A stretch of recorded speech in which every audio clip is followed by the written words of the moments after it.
Hello everyone, welcome back to another tankard brewing video. Welcome back everyone. Don't all fall over, this is 2 videos in a matter of weeks. Yeah. So... Don't get too excited, will you? Fenton's back. I'm back. And so is our lass. And so is our lass. So, going back to old school roots, so to speak, of the early channel days. But don't be too shocked with what's going on. No. There's a few pots, some tubing, some grain, some hops, just as usual. And a pump. And a pump. Yeah. We've got new shinies, so we're putting them to use. We picked them up off the Brew sale. They had a pretty good sale going on. Yes. With loads of equipment, so I've picked it up. But we're going to be brewing a lager in essence today. A Helles. A Helles. I'll let Fenton explain the recipe because this is his area of expertise. I'm not a Helles lager drinker, so it's all on you really. I don't really understand it, but 3 vessel system. So we've got HLT, mash, Alas, and then we're going to be boiling in Brewzilla. For those of you that are just watching the video, we do brew in the Brewzilla. We're just using it as a boil kettle today before the Homebrew forum. Yeah, so people get on and moan. The reasoning behind using Alas, I know we could use something that maintains a mash temperature and use a single vessel system, but in reality, if you're ever going to go making beer professionally, as you call it, selling beer professionally, a lot of the systems that you'll use will just be an infusion type mash tun with no heating element in it, and it'll mainly be up to your temperatures of your water and everything like that, getting them right, making sure that your brew is all good. So it's good to use this kind of system, because if you were to ever do it professionally then you would be using something like this without all the fidgets and the bits and bats. Yeah. So the Helles today is just 100% lager malt by Thomas Fawcett's. It is Hallertau Hersbrucker at 60 minutes and Mittelfrüh at 20. We'll be getting 15 IBU from each hop addition. I think the Hersbrucker only came in at just under 2% and the Mittelfrüh is 3.4. Yeah. So just 2 hop additions, 60 minutes and 20 minutes. I've been recommended not to use anything under 20 minutes when using Hallertau hops, just because they are an old traditional hop and you get a lot of grassiness if you use them any later. So I'm going to be using that as their advice. And from Cross My Loof we have this Hell Pilsner yeast, and we will be fermenting at the very low range of about 12 to 13 degrees C. Yeah, which for that we're going to be using the Fermentator. Yes. And a Fermzilla all-rounder. Yes. Which fits in nicely. I've just done my Guinness brew on it and it worked a treat. We know the Fermentator works perfect, but we're impressed with the all-rounder as well. Yeah. So, and we will be harvesting for the first time as well. Some yeast as well. So because I'm using 3 packs, I don't really want to be using all that just for one brew. I want to try and get some of that back. So we'll be reusing the yeast and put it into a mason jar and hopefully brewing again within the next week or 2. Perfect. And we may do a starter with it as well, just to bring it back to life a bit before we kick off. So what's the reasoning behind 3 packs? Is that the... It's because we're doing 25 litres and it's recommended to use 2. I'm not going to use the full 3rd pack. I'll probably only use another half. Okay. But it's just as a bit of insurance, really, because 3 months of conditioning, you want to give it every chance you've got to bring out a good beer, and yeast needs friends, so the more friends it's got to a certain extent, hopefully the more cleaner representation we'll get out of this Helles. Absolutely. And I'm giving it to friends, so it better be fucking good. So we'll put the recipe here in between us now. We'll also Brewfather link it down in the link below. Yeah. If any of you want to give it a try or pull us apart on our decisions. So, but we're going to get mashed in now. We just need to test the equipment, make sure it's all running okay. Yeah. First time using a pump, so we just want to make sure. So we'll come back to you once we've done all that and we're ready to mash. So here we go, mashing. So Fenton is just priming the pump. We're at about 78 degrees on our HLT. that's to compensate for the coldness of the grain, and we've preheated our lass, so we've run some water around her just to warm her up ready. Yeah. So so we'll be running from here through the pump and in, and it'll be gravity fed down into the Brewzilla after we've done everything. So ready? Let's get it going. Ran it dry slightly. Only just. Only just. So we have water. It's pumping. We have blast up. So we need 18 litres, so we started at 35. Okay. We may need to top up a little bit of water in here. For the HLT, ready for the sparge. Yeah, we lost a few litres when we were... So to sparge, Tim from Brew very kindly sent us this free of charge. Let me see your halo. So we're going to be trying that. It's not quite Griffo's mad sparge technique copper thing that he has. Yeah. Shout out to Griffo, the legend. Just realised you couldn't really see us, but yeah, so we couldn't possibly have it all stored in either of our houses because we haven't got enough space in our houses for either of it, have we? Especially now garage has turned into a bar here. Yeah, we live in England, not America. We are restricted to...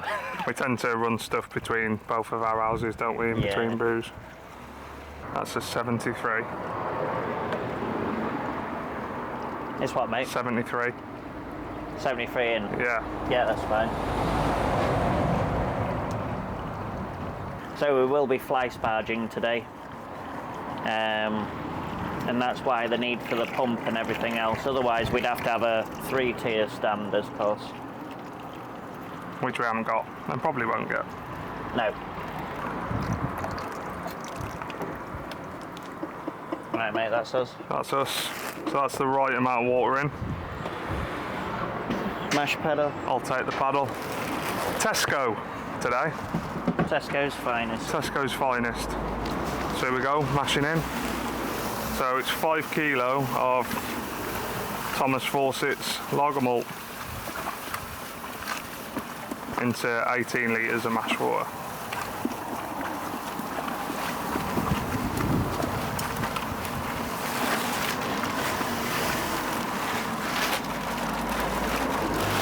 So one of the main downfalls of using a system like this is if you don't get your temperature right, you're a little bit knackered.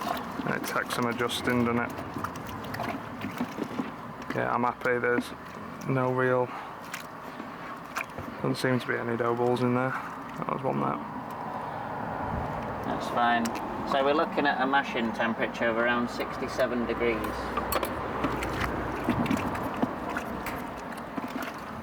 She's on there. I'm happy with that. Right. Now what we'll do, our lass, lid, make sure that's in. Wait, I need lactic.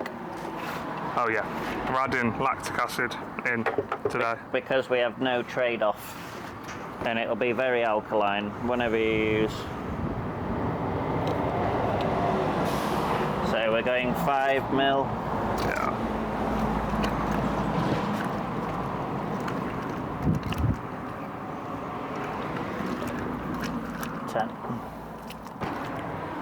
And this is with no pH meter or anything like that. It's just the experience of tap water being more alkaline than RO, using no salts at all at the moment. We're just all tap water today, so yeah, and we've got no acidulated malt either, so we're using quite a hefty whack of lactic acid to try and bring that down to a reasonable pH level. 67.5. And we are 67.5. So we leave that for an hour now? Yeah. If we had our pH meter, we would wait for 5 minutes and then take a pH reading and adjust as is, but I don't have a pH meter because it's going to cost me 50 quid and I'm tight, so we will do soon, I promise. Right then, mate, do you want to explain what we're doing? Welcome back. So, the mashing has finished, as we've shown before. We mashed in at about 67.5 degrees. Try to get the angle. Go get the angle. Can you get the angle? There we go. We mashed in at about 67.5 degrees and our finishing temperature was about 65.7. So in an hour, our lass only lost 1.8 degree of temperature. which is brilliant, really good. In the thermal properties on this is great. I have a sample in the fridge at the moment, cooling down to room temperature. And at the moment, we are just running through, so... Into the pump, out of the pump, back up. So this is settling the grain bed, ready for the sparge. First runnings. Right, so we are in the fly sparge stage. So we're just maintaining a little body of water over the grains as the halo sparge is on. There's mentions about oxygen before the boil and all this kind of stuff, but Budvar and other Czech breweries the like, when they are brewing the beer, they use oxygen during the boil to help with colour. So I'm not too worried about us just gravity feeding into the boil kettle. We're home brewers at the end of the day. Yeah. If it seems to have a very negative way onto the actual beer itself, then I'll look at getting some half-inch hosing to go into. But I can't see how it would have a problem with it as such.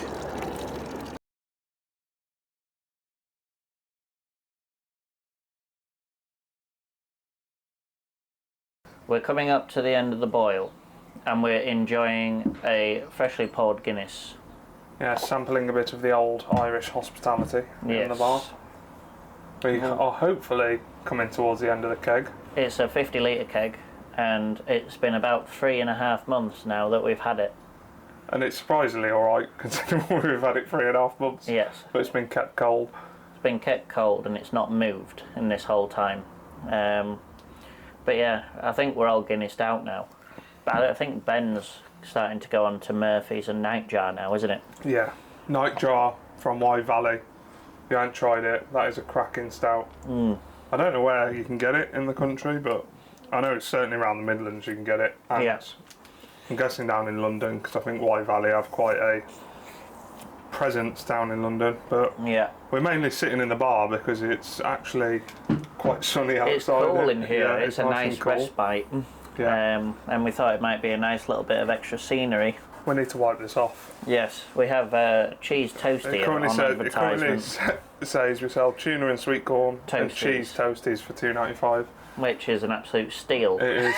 I can imagine that cafe's no longer trading, and that's why it was in a charity shop. Yeah. So. It wasn't a charity shop, it was antiques, yes. Yeah. Well, we actually best go and check it because we were at 93 degrees before we were recording. We best do, yes. Yeah. So it probably boiled over, but we'll let you know. Right guys, we're back. So all the transferring has been done. Fly sparge has been done. Our first runnings came out to 1066, which you'll see in the footage before. And I'm just waiting for the second sample, which is the pre-boil sample, to cool down before we get a reading out of that as well. So we've just got 15 IBUs of Hersbrucker, which came out in just under 2%, so it's an 80 gram charge at 60 minutes and it only gives us 15 IBUs. So we'll be just raw dogging. We have got 5 in. kilos of it, haven't we? Or a kilo? No, we've got a kilo yeah. Of it. So we've got plenty of it. Plenty of it. I don't know about, this is the only German hop that I had that wasn't an aroma hop. So I'm going to see how it comes. If the bitterness is too harsh, I'll probably look towards something like a Magnum or a Pearl or something softer. But we'll just see how it turns out. And then we'll see you again at 20 minutes when we add Mittelfra into our beer. Yeah, well, at 20 minutes we'll probably chuck some Irish yeast, or we'll do that more like 10 minutes. Yeah, we'll get that chucked in. All our finings and our cooling equipment will go in at about 10 minutes. So because being a lager, we obviously want it clear. Give me 2 seconds. So to help with clearing, got Beer Clear by Harris. This is actually probably my favourite fining agent. I'm guessing it's probably just something already mixed up. What is it? Isinglass. So yeah, it's just Isinglass, is that how you say it? Yes. But it just comes pre-mixed, it's just easy. It's got the markings on the side. Just chuck it in. Not affiliated in any way, but that's what I like. Fish swim bladders. Yeah, that's it, yeah. So, boil's underway. We're going to do a few more jobs and then we'll be back with you. And because we're not in Germany, we can do all this. So I've used lactic acid, which is not allowed in Germany, and we're going to use finings, just because we're going to be canning and stuff, and we don't want to wait for months before we can do it. So we'll use finings, and then hopefully we get a nice beer in the end. Hey everyone, so we are now on to the last 20 minutes of the boil. And here we have our aroma hop for the Helles, which is Hallertau Mittelfrüh. And it's 15 IBUs worth at 20 minutes. And this is 3.4% AA. And she smells lovely.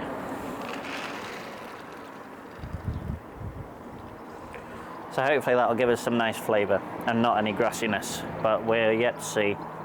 And this is the first lager of the lager series. So cooling is finished. We didn't record it because of previous dangerous behaviour that you'll see soon on the Oyster Boys video. Yeah. But we have some yeast nutrient here we're putting into the Firmzilla. All-rounder prior to transfer. So, in it goes. So I'm just looking at the beer now, and it looks really clear. So I'm hoping it comes out nice. Yes. That yeast nutrient, by the way, is from Cross My Loof. Here goes the transfer. Not going to record the whole transfer, but Fenton's going to grab the camera now and show you. So what are we looking at?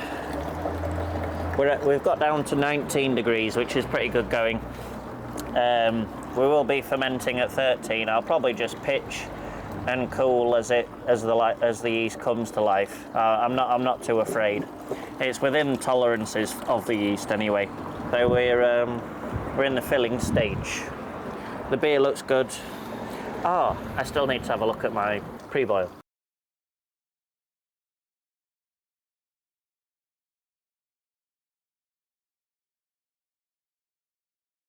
So Ben's doing some wishy-washing with his very favourite gloves. Yes. They've been a godsend, haven't they? They have, mate, yeah. He makes a good housewife. About £2 off AliExpress, aren't they? Couple of quid. Yeah, couple of quid. This is the Helles going into fermenter. We're nearly all the way done. Brew day was a success. We're back. So the water's in the fermenter, isn't it? Yeah, everything's cleaned up. Kind of. Kind of. I have yeast. I'm going to do like 2 and a bit. 2 and a bit, yeah. Yeah, I reckon it's so. going to do like a gram a litre. These are 10 gram packs. So 2.5 packs I think will do just fine. And we've not used this yeast yet, so if anyone has used it, then feel free to let us know how you got on with it. One of the lads used it, I can't remember who. Yeah, and I mean, Rick's going to have used it in the amount he brews. I don't know if Rick's that into lager though. No, Rick, let us know. But yeah. He loves Cross My Loof, as many people do as well. Yeah. Hope the new guy's doing alright with the takeover and stuff. Yeah, me too. Still supporting him where we can, aren't we? Even though we're not doing the kits. Not doing the kits anymore, but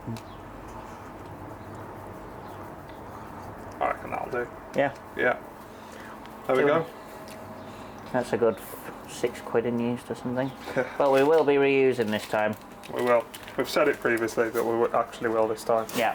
Gonna get lid back on this, and then we'll show you when it's all closed up what the fermentator's like. Woo woo. So here's the fermentator, for those of you who haven't seen. It's my favourite fermentation vessel. I think it just holds temps incredibly. So you literally just set it on there, and it either heats or cools, and I've had this thing down at like 1.5 degrees, and it's just incredible. So how's brew day gone? Good, we hit all our targets. I think our OG was 1046, we're aiming for 1047. Clarity was nice coming into ferment, a bit of protein trub, but I think we seem to get we get a little layer of protein, don't we? Yeah. When we use the Brewzilla as a boiling pot. Apart from that, everything else was sound. It was a bit fiddly with all using pump new and stuff like that. But all in all, I think it's turned out well. So what we're looking for here is just that our tap water is good enough to use in the lager. We're hoping it is. If not, we might have to install a filtration system which I'm looking at getting already. If any Just of a you, simple one, just a carbon, just a single or well, double. I've been thinking of getting a filter for the house. If any of you use water too, let me know. But I've been looking at them. So we'll be looking at to improve our water coming in and trying to step away from using RO, because it's very wasteful. Yeah, and as I explained in the last video, our RO water has moved to nearly 50 minutes away because of home base closing, so it's a bit of a trek in it. Yeah, so it benefits us in both ways, and we'll see what we'll do with it, but we're very happy. She's curdling away. We've got the pills in there. Pills in there, so hopefully we'll be able to monitor it. Yeah, we're having internet signal issues at the moment, but I think it's because they've been in metal containers, so we'll see. Teething issues. We'll see. But thanks so much for watching, everyone. Thank you, guys. If you're not in the group, QR code's here, Facebook group. Hi, Yuki. You can say You're going to bye. show me? Bye. I'll put the QR code on screen now if you want to join the Facebook group. Just scan it, come join. We've got some chats now and everything in there, which everyone's having a right laugh, and thank you to everyone that's in there. A little shot on the bar. Perfect. Look at the man cave. Cheers, lads and lasses. We'll see you next time.